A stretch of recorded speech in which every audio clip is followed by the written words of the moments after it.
Jesus Cristo. Esse, vamos dizer assim, sentimento que motiva a igreja a pregar, ele é um mover do Espírito para despertar a maior parte dos crentes. Quando eu lembro a história de Daniel, eu lembro sempre do que antecedeu a narrativa da história de Daniel. Porque é importante nós sabermos que todo fato, seja ele um ato isolado ou um ato de grande repercussão, ele tem sempre um tempo que lhe precede. Há sempre uma preparação para este acontecimento. E nós vimos isso na Bíblia. Nós vimos isso também na história. Praticamente em todo o mundo, né? Se a gente for pensar, por exemplo, na independência dos Estados Unidos. Agora, esse final de semana, nós estudamos lá na faculdade sobre este assunto. Estudando sobre as constituições, nós estudamos que a independência dos Estados Unidos, ela aconteceu como um resultado de uma série de ações ao longo de quase um século, porque muitos outros povos, muitas outras nações viveram situações semelhantes e a partir destes fatos foram um desencadeando o outro. Nos dias de Daniel não foi diferente. Quando a gente pensa nos 4 profetas maiores, eu não sei se os irmãos já leram, estudaram de forma específica eles, Jeremias, Ezequiel, Isaías e o profeta Isaías, nos irmãos vão, ao estudar e entender que havia uma voz profética que falava para eles acerca do acontecimento que antecedeu a ida de Daniel para a Babilônia. Os irmãos podem lembrar que antes da Babilônia levar Israel cativa para a Babilônia, alguns anos antes os assírios levaram Israel, né? A gente chama de Israel porque a gente entende que tudo é o povo judeu, mas eles já estavam divididos entre Reino do Sul e Reino do Norte. Geralmente o Reino do Sul se chamava Judá e o Reino do Norte se chamava Israel. Israel é que foi levado em 722 cativo pela Síria. E um pouco antes disso, já os profetas estavam dizendo. Qual era a mensagem, pastor? A mensagem era: voltem-se para Deus, arrependam-se, se preparem, santifique a vida de vocês, organize a vida de vocês. Eles estavam falando daquele acontecimento não como um fato messiânico, ou seja, um fato que ia libertar o povo, mas como um fato, uma mensagem que estava, de certa forma, livrando, porque estava advertindo. Então, talvez seja essa a diferença, por exemplo, entre lembrar da advertência para os judeus antes do cativeiro assírio e a diferença para o arrebatamento da igreja. Porque naquela época, os profetas já estavam dizendo: se voltem para Deus para que vocês não vá para o cativeiro. Hoje a mensagem é: se preparem e se santifiquem para que vocês não fiquem no cativeiro. Verdade, meu Deus. Eu diria até que é para nós sairmos do cativeiro. Por quê? Porque nós estamos peregrinando em terra alheia. Nós não somos deste mundo. Nós não somos desta terra. Hoje nós estudamos pela manhã na nossa lição bíblica o mundo de Deus e o mundo dos homens, não foi? Estudamos sobre o reino de Deus, estudamos sobre o reino das trevas, da terra, de Satanás, do mundo, que são duas coisas completamente diferentes. Nós estamos no mundo, mas nós não somos do mundo. Nós estamos na terra, nós estamos coabitando paralelamente ao reino de Satanás na terra, mas nós não somos deste reino. Nós não somos das trevas, nós somos da luz. Então, esse fato, ele é muito importante, porque havia uma mensagem mensagem lá que dizia para os israelitas, né, do reino do norte: não faça isso, se santifique. E eles não ouviram a voz de Deus, e desapercebidos eles caminhavam nos seus pecados. Pecados comuns, iguais nós temos hoje, eram daquela época. Pecados que estavam relacionados à idolatria, pessoas que deixavam de servir a Deus para servir os ídolos. Nem sempre, vejam bem, nem sempre eles serviam aos ídolos se curvando diante das imagens de escultura. Tem muito crente hoje que ele acha que ser idólatra é só se tiver uma imagem de um santo na sua casa e se curvar diante dela. A idolatria é um sentimento. A idolatria é um ato, é uma devoção que se aplica a alguém ou a alguma coisa, e este alguém ou este alguma coisa substitui o lugar de Deus na vida. Deixa eu dar um exemplo bem claro aqui. Aqui tem uns irmãos que gostam de caçar. Imagine se os irmãos que gostam de caçar todo final de semana saíssem da cidade e fossem caçar. Não, vamos acampar, vamos passar aí sexta noite, sábado, o dia inteiro, domingo, nós só vamos voltar na segunda-feira. E quando chegar na segunda-feira de manhã, chegou, tomou banho e correu para o trabalho e vira as costas para a casa de Deus. Este hobby, esta diversão, este entretenimento vai se tornar uma forma de idolatria. Por quê? Porque tomou o lugar de Deus. É a mesma coisa da semana, né? Eu gosto da minha casa limpa. Aí domingo de manhã ela já se arruma toda e passa a manhã inteira limpando e passando pano. E se você for lá visitar ela, ainda estão surrada limpando a casa. Meu irmão, você não foi para a escola dominical. Irmão, eu tenho que deixar minha casa limpa, organizada, arrumada. Mas todo domingo, uns domingos sim, outros não. Então aquilo vai se tornando quase que uma paranoia, né? Como é que chama? A limpeza, né? Eu esqueci o termo aqui. O hábito da limpeza. E aí aquilo toma o lugar de Deus e aquilo se torna uma idolatria. E você diz assim: pastor, o senhor imagina cada coisa louca, isso não acontece. E se eu disser para vocês que eu já vi isso acontecer? Eu já vi isso acontecer.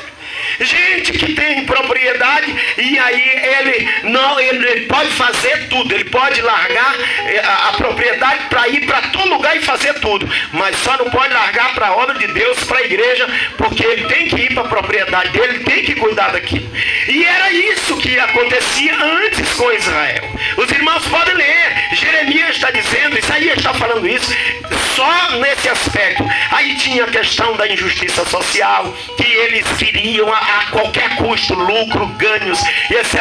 Tinha a questão dos relacionamentos, que a sociedade era bem diferente da nossa hoje. Então existiam os senhores, existiam os escravos, existiam os arrendatários e os arrendatores. Então eles estipulavam juros altíssimos. Era uma coisa terrível, um conjunto de ações muito... E para todos aqueles pecados, os profetas estavam dizendo: se arrependam, se arrependam, se arrependam. E eles não se arrependiam. Aí passou-se, veio a Síria e levou eles cativos. Quase 100 anos depois, 722, quase 200 anos depois, na verdade 130 anos depois, veio a Babilônia e levou Judá. E o que foi que aconteceu? Assim como Israel nos seus pecados não obedeceu, Judá não estava obedecendo. E os profetas estavam dizendo: não façam isso, se arrependem, voltemos para o Senhor. Olha o que aconteceu com os nossos irmãos não voltaram mais para a pátria, os nossos irmãos estão cativos, os nossos irmãos perderam sua identidade, os nossos irmãos se misturaram com os gentios. E aí eles pensavam, mas eles não obedeciam, porque o rei estava desobediente, porque os líderes estavam desobediente. O certo é que chegou o dia, a Babilônia invadiu Israel, Judá, e levou eles cativos. Mas eu quero só passar esse pano de fundo para dizer para os meus irmãos: vejam bem, a Daniel era um servo de Deus no meio de uma sociedade passiva do juízo de Deus.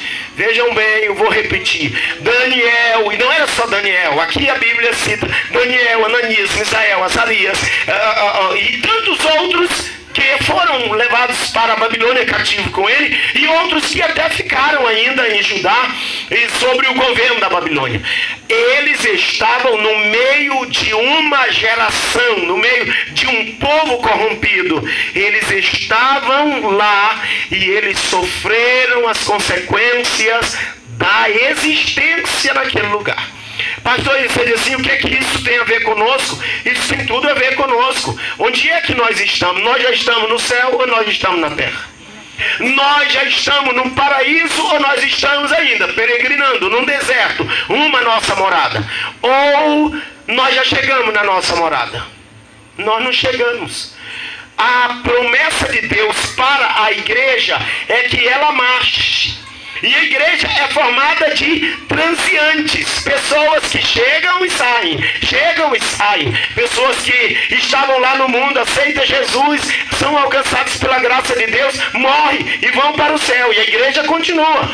E passa uma geração, e aquela geração vai embora, mas outra geração surge no meio desta geração, e a igreja continua, e ela vai marchando. E isso tem acontecido desde o primeiro século. Então se passou o primeiro milênio, e no primeiro milênio muitas coisas aconteceram nesse contexto em que a igreja esteve inserida, e a igreja resistiu a todos eles. Acho que o momento mais sombrio da história da igreja na terra começa a partir do século 9 depois de Cristo, quando os impérios do mundo, na sua totalidade, o império romano, os impérios muçulmanos, eles todos resolvem se voltar contra os judeus e contra os cristãos, e aí se estabelece uma verdadeira caçada com o objetivo de extirpar da terra os cristãos.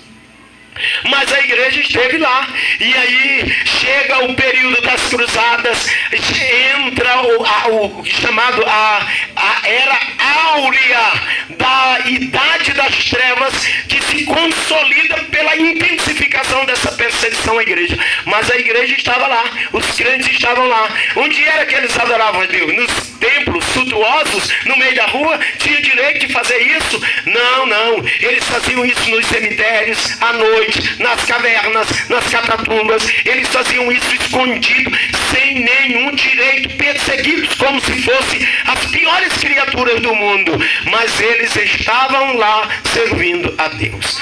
E a igreja de lá para cá chega a esse tempo que nós podemos considerar, desde praticamente 60 anos para cá, um tempo de muita bênção, de muita harmonia. Quem é que vê falar de igreja apedrejada, de crente perseguido, de alguém ir lá e se negar a vender alguma coisa para os crentes? Pelos contrários, os comerciantes é doido para vender, quer que nós tenha dinheiro para comprar.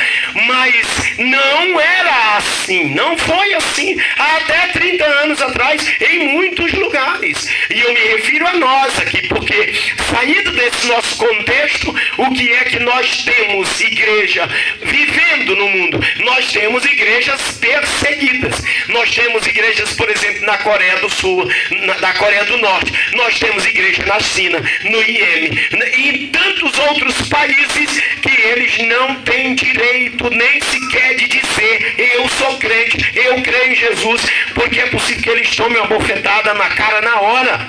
Eles estão perseguidos, os bens deles são confiscados a partir do momento que eles confessam Jesus como Salvador, e eles são levados para os campos de concentração para trabalho pesado, forçado, apanhando e comendo, vamos dizer, o pão que o diabo amassou.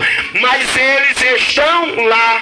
Quando eles acordam de madrugada, eles oram a Deus. Quando eles têm oportunidade, eles cantam louvores a Deus. Quando eles têm oportunidade, eles falam uns aos outros que existe uma morada preparada para nós, que existe uma morada, um descanso preparado para eles. A mensagem que mais eles pregam é: fiquem firmes. Se temam ao Senhor, sejam fiéis, porque o Senhor tem uma recompensa para nós. Glória a Deus. E olha que coisa interessante, estes irmãos estão à semelhança de Daniel. Agora, mas pastor, como é que eles estão à semelhança de Daniel? Se Daniel era um governador, ele era praticamente um príncipe dentro do Império Babilônico. É porque eles estão à semelhança de Daniel na mesma vulnerabilidade. Esse aqui é o X da questão. Nós não temos estabilidade aqui neste mundo. Aqui está tudo vulnerável. Aqui, a qualquer momento, nós vamos subir. Aqui, a qualquer momento, é decretado é feito um decreto de lei, é feito uma emenda constitucional, é criado um edito, e aí nós perdemos o nosso direito. E não vai faltar gente para fazer cumprir uma emenda constitucional que impeça nós de ser crente. Porque o que tem de gente que não gosta de nós, o que tem de gente que nos odeia, porque só porque nós somos crentes, não está no mapa, meus irmãos. Só não nos persegue porque estão sujeitos a sanções penais, como estamos nós, se formos invadir um terreiro de macumba, se formos quebrar as imagens da Igreja Católica, ou se formos invadir uma mesquita muçulmana, ou qualquer outra. Nesse aspecto, estamos todos nessa condição. Mas vocês vejam o que acontece com Daniel. Daniel é amigo do rei. Daniel desfruta de uma posição de liderança. Mas aí assina-se um decreto em que se proíbe adorar a Deus. E o que é que o Daniel faz, meus irmãos? Ele se adapta à lei estabelecida, amém? Não, ele diz assim: eu estou aqui para cumprir as leis, desde que elas não violem a minha fé e o meu relacionamento com Deus. Isso é uma lição para nós, porque nós estamos aqui neste mundo e aqui nós temos deveres, aqui nós temos que estar dispostos a cumprir, desde que não viole a nossa fé e o nosso compromisso com Deus, o nosso relacionamento com Deus, porque Ele está acima de tudo. Agora, o que a gente pensa então? A gente pensa que enquanto Daniel estava vulnerável em razão da liberdade religiosa, agora retirada dele, nós vemos, e ele estava firme, ele estava determinado. Nós estamos vendo muitos crentes sem determinação para servir a Deus. Irmão, está uma frieza geral, é um desânimo geral, é uma falta de concepção, de firmeza nas coisas de Deus. Parece que Deus não é real, parece que o céu não existe, parece que nem o diabo existe. A gente fica pensando, será que essa pessoa de fato acredita que Deus existe? Será que ele acredita que a fé dele tem uma implicação para a vida eterna? Será que ele entende que as relações dele, que as ações dele aqui têm uma implicação no relacionamento com Deus? Porque há uma vulnerabilidade muito grande, não tem firmeza. Mas o Daniel diz: não, eu não posso fazer isso, eu vou para minha casa, eu vou adorar a Deus. E olha que coisa interessante, o texto diz que o Daniel era tido como um servo de Deus. O texto diz que o rei se propôs a livrar Daniel de manhã até a tarde, mas ele foi pressionado porque era lei, era decreto, era lei dos medos e dos persas, não podia mudar. E então ele mandou chamar Daniel e conversou com ele, disse: Daniel, será possível que o teu Deus vai te livrar? E ele disse: eu não sei, faça que se cumpra. E ele entrou na cova dos leões. Ele não sabia, irmãos, eu penso que Daniel não sabia que Deus ia livrar ele. Eu penso que Deus não disse para Daniel: pode ir tranquilo, que o leão não vai te comer não. Será que Deus fez isso? Pense comigo. Não, irmão, Deus não fez não. Deus deixou que Daniel estivesse sobre a emoção que a fé dele, que o conhecimento que ele tinha de Deus lhe proporcionasse. Aqui é uma questão muito importante para nós. Que tipo de relacionamento você tem? E que tipo de relacionamento esse vai gerar? E que tipo de emoção, que tipo de convicção esse relacionamento vai gerar com Deus? Às vezes a gente tem a impressão que tem muita gente que se chegasse alguém e dissesse assim para ele: pai, tu é crente? Mas larga esse negócio de ser crente, eu vou te dar um emprego para tu sair desse negócio. Ele largava na mesma hora. Mas tu está nessa igreja, é bobagem, larga isso de mão. Eu quero te promover aqui, vem para cá. Mas tu não pode fazer parte disso. Ele vai dizer, papai, é mesmo, faz tempo que eu nem gosto daquele pastor e sai da igreja. Desse jeito. Mas é exatamente por isso que eu estou chegando a essa conclusão. Sabe, irmão, não precisa nenhum verbo. Olha, a gente vê gente que está na igreja, na peleja, na prova. Aí a gente ora, o pastor ora, a igreja ora, o círculo de oração ora por ele jejua. Na hora que ele arruma um emprego, na hora que ele se dá bem, ele vira as costas para a igreja. Ele se envergonha da igreja. Eu não sei se tem alguém aqui que já foi para a faculdade e está se envergonhando de Jesus. A gente tem que estar dizendo isso para o jovem. Meu filho, quando tu entrar na faculdade, que aparecer aqueles professor louco, maluco, fumador de maconha, dizendo para ti que Deus não existe, que esse negócio de religião é utopia, que isso é besteira, que isso é conversa de pastor para tirar vantagem em cima da tua tolice, aí ele larga logo a fé e diz, é verdade mesmo. Esse negócio de ser crente, isso é besteira, porque falta convicção. Mas o Daniel não. O rei disse para ele, entra. Ele disse, certo, entrou. Aí chegou lá, né? O leão está lá no fundo. E eu imagino a mente dele. Eu imagino a mente do leão, o conflito do leão e o conflito da mente de Daniel. Disse, eita Senhor, é hoje que eu chego na glória. Hoje eu viro comida de leão. E o leão está lá. Igual filho ruim. Igual filho malcriado. Eu não sei por que eu não posso comer esse aí. Eu já comi tanta gente. Mas esse aí eu não posso comer. E o anjo do Senhor está lá dizendo, fique quietinho, fique. Esse aqui pertence ao nosso Criador. Esse pertence ao nosso Deus. Fique aí, se deite, se aquete. Oh, glória a Deus, meus irmãos. Eu fico imaginando isso. Mas o Daniel entra com uma profunda convicção que Deus ia livrar ele. E aí ele passa a noite lá. Eu imagino que depois que ele entrou e o leão não comeu, eu acho que aí acalmou o coração. Porque crente é assim. Enquanto ele não vê a porta se abrir, ele fica dizendo, será que vai se abrir? Vai se abrir. Oh meu Deus, abre a porta, abre a porta. Abre a porta. Depois que a porta abre, diz, é Deus na causa. Agora, glória a Deus, né? Tem gente tomando posse da palavra aí. Em nome de Jesus, a porta vai se abrir, meu irmão. Essa porta que você está esperando vai se abrir. E Deus vai te abençoar. Agora, quando chegou no outro dia de manhã, aí o rei chegou lá e disse, Daniel, Daniel, dá-se o caso que o teu Deus, a quem tu continuamente serve, tenha te livrado. Aí ele grita lá de Deus, lá de dentro, vive para sempre, ó rei, o meu Deus enviou o seu anjo e fechou a boca do leão. Oh, glória ao nome do Senhor Jesus.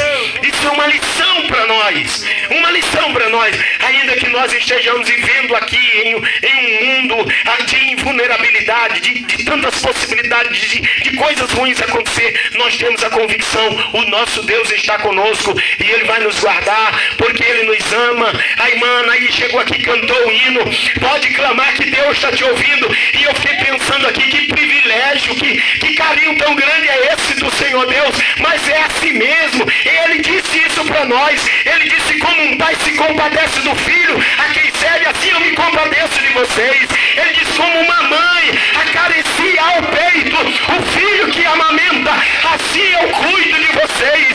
Ele disse, vocês são como a menina dos meus olhos. Oh, bendito seja o nome do Senhor. O amor de Deus está sobre nós e por nós. Mas as possibilidades, elas estão aqui, porque nós estamos nesse mundo. E por isso nós temos que ficar firmes, amados irmãos. Nós temos que ficar firmes. Mesmo que aconteça uma perseguição, mesmo que aconteça uma provação, que venha uma doença, que aconteça um acidente, que venha uma epidemia, que venha uma perseguição. Mas o que importa é que nós temos que permanecer firmes. Sermos crentes de profunda convicção em Deus, porque o Senhor Deus, Ele nos adverte. Aí, então, agora, qual é o contexto que nós estamos vivendo? É esse contexto de uma expectativa de uma grande mudança. A nossa saída daqui deste mundo. E eu queria que Deus, eu não sei porque que Deus não me revela isso, eu queria que Ele me dissesse, diga para eles que não vem não, eu não volto, daqui a 50 anos eles podem ficar tranquilos. Mas Ele não disse isso e Ele não vai dizer isso para ninguém. Olha, Eliel, por mais que Deus te ame e Ele gosta de ti, tu pode ficar tranquilo, Ele nunca vai te dizer isso. Não vão jejuar para isso, não. Tem uns crentes que acreditam que tudo pode descobrir através do jejum. Não jejue para descobrir que dia Jesus vem, porque ele não quer que a igreja saiba o dia que ele vem. Ele quer que a igreja esteja preparada. Se vai acontecer este ano, se daqui a 10 anos, se daqui a 50 anos, ele não vai dizer para você. Então fique firme esperando Jesus voltar. Essa é a mensagem, a expectativa passada para nós sempre, amados irmãos. Então eu quero convidar vocês para ficar de pé, para nós orarmos ao Senhor, pedindo a Ele